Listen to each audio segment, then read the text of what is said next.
Le CAFOP supérieur de Kachiola, fermé depuis 2002 après son saccage dès les premiers moments de la crise militaire en Côte d'Ivoire, va rouvrir cette année même, et ce à compter du mois de février prochain. La ministre de l'Éducation nationale, de l'enseignement technique et de la formation professionnelle l'a annoncé lors de sa visite dans les locaux de 7 établissements en réhabilitation dont les travaux sont réalisés à plus de 50%. Nous avons la possibilité d'ouvrir à nouveau ce CAFOP et nous allons continuer la réhabilitation afin que toutes les salles de classe soient disponibles pour le bon apprentissage des apprenants qui vont être ici. Kandia Kamara assure que l'État de Côte d'Ivoire a pris l'engagement de restaurer de façon progressive la totalité des bâtiments dans sa dynamique d'investissement dans les infrastructures scolaires et de recrutement d'enseignants. Justement, ce sont 260 nouveaux apprenants de la fonction enseignante que le CAFOP supérieur de Kachiola s'apprête à accueillir pour la rentrée académique 2021. Donc je souhaite que les locaux réhabilités soient bien entretenus par Madame la directrice et l'ensemble du personnel.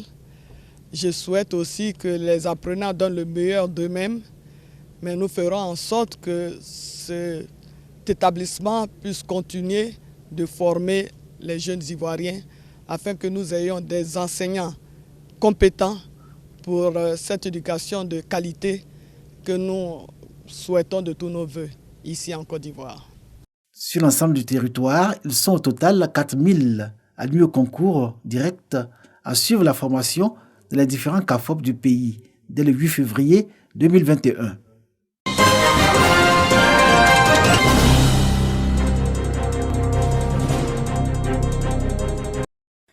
Dans la région des Grands Ponts, ce sont au total 370 jeunes qui vont bénéficier d'un financement à travers l'Agence Emploi Jeunes pour un montant estimé à plus de 166 millions de francs CFA.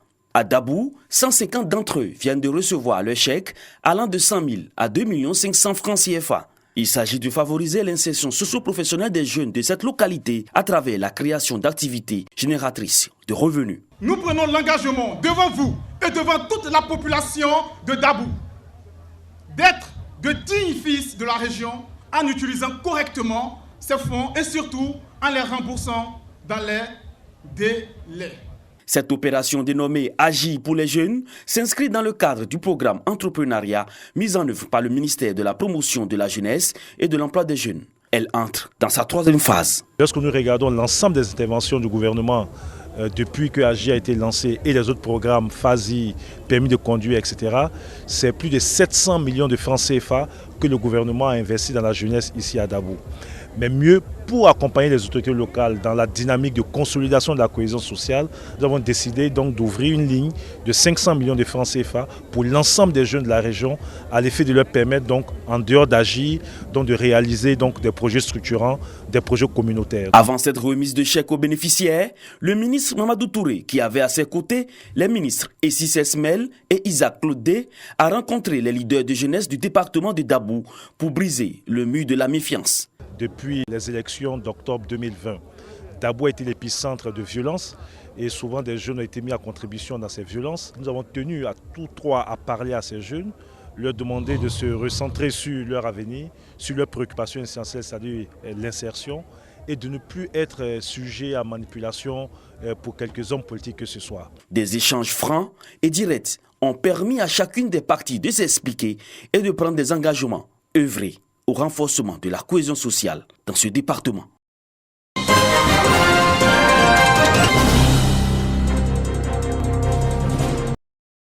Dans la sous-préfecture de San Pedro, plusieurs villages restent enclavés. Les pistes villageoises sont impraticables, comme ici sur cette voie menant dans la tribu Pied, dans la sous-préfecture de Grand Bérébi. Quand il pile là, moto là, il ne peut pas voiture, il ne peut pas passer. La route là, c'est mauvais. Souvent, il y a des camions même qui sont tombés. La route là, ça nous fatigue. Donc, beaucoup de fois, dans le garage, il y a nos camions. Le conseil régional, ayant entendu ces cris de cœur, s'engage à soulager ces villages enclavés. 150 km de pistes villageoises vont être reprofilées et entretenues en cette année 2021.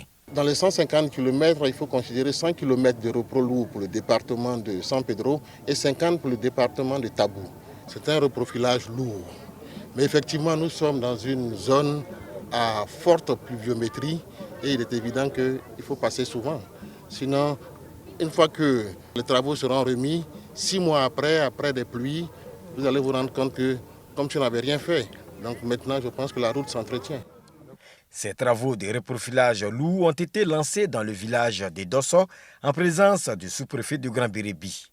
Cette voie qui relie Petit Nado à Néromé et Boupé traverse 7 villages. De quoi réjouir les populations. On danse parce qu'on a joie. Si femme est enceinte, pour aller, on ne voit pas la route. On fait la route. Non, vraiment, quand j'ai vu des gens aujourd'hui pour faire là, je suis trop content. Je suis vraiment content même. Je veux que ce qu'il a fait là, il n'a qu'à continuer. Chaque mois, il n'a qu'à soutenir ça. Vraiment, je suis très content de voir ces travaux avancer. Je félicite l'État, le conseil régional aussi, je dis merci parce qu'on ne va plus souffrir. Les travaux de reprofilage lourd et d'entretien des pistes villageoises dans la sous-préfecture du Grand Bérébi vont coûter 148 millions de francs CFA et vont durer 6 mois.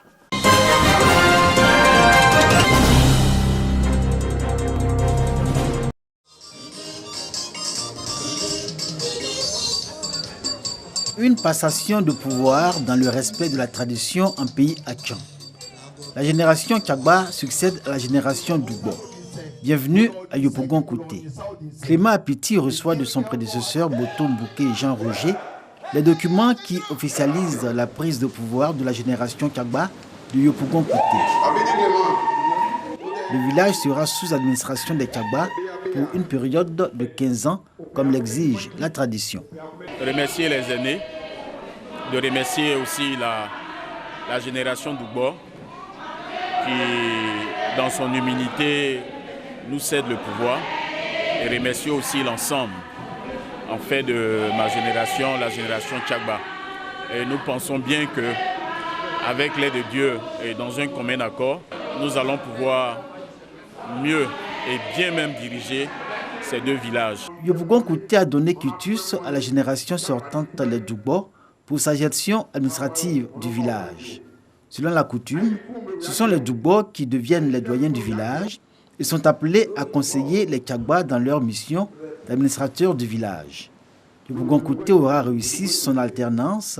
Nana Agbassijan, les notabilités de Kouté Azito ont œuvré pour que la cohésion et la paix règnent à Yopougon Kouté.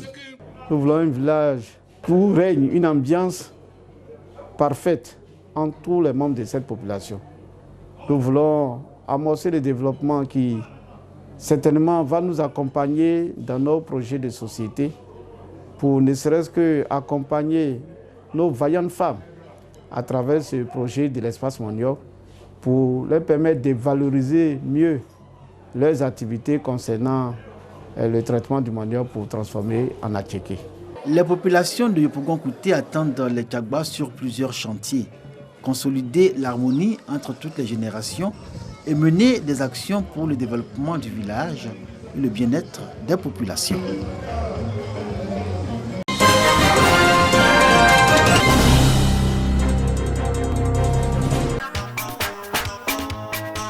L'équipe de production de l'émission Bonjour de la RTI a Salé dans le cadre de Bonjour Tour 2021. Sur scène, les humoristes font montre de leur savoir-faire. On a quartier plus longtemps. Le voleur me dit restez chez vous. Restez chez vous. Le coroner existe. Évitez les déplacements inutiles. Monsieur Fosseni Dambélé, le directeur général de la RTI, vous aime tellement. Il vous exhorte donc au port du masque. Vous voyez, on a le nord, on a le sud, on a l'est, on a l'ouest, on a le centre. Tout le monde ici rassemblé dans l'union sacrée. Et c'est ça, bonjour. Bonjour Tour à Salé, une initiative du premier magistrat de la commune et son conseil. C'est pour vous que Bonjour 2021 est pour la première fois à Salé grâce à votre mairie. C'est la mairie qui a décidé de faire venir ici à Salé tous les comédiens que vous voyez à la télévision depuis 14 ans. Tia Salé n'est plus une petite ville. Les populations de Tia Salé sorties nombreuses n'ont pas boudé leur plaisir. Salut, et puis l'hymne national, tu prends quoi? Je prends l'hymne national. Ramène la liberté, enfant, je ramène le modèle et l'espérance promis. Sa l'humanité, Argentine dans la femme modèle, la partie de la fatalité. Prochaine étape pour l'équipe de production et humoristes, la ville historique et balnéaire de Grand Bassam ce samedi 30 janvier au Carrefour Jeunesse. Oui. Oui. Et tu souhaites être enterré ici à Tia Salé. Mais c'est quoi ton problème? Tu as dit ici. Mais tu as dit enterré ici. Oui. Ah, que le maire soit à son enterrement ici. Mais c'est quoi ton problème?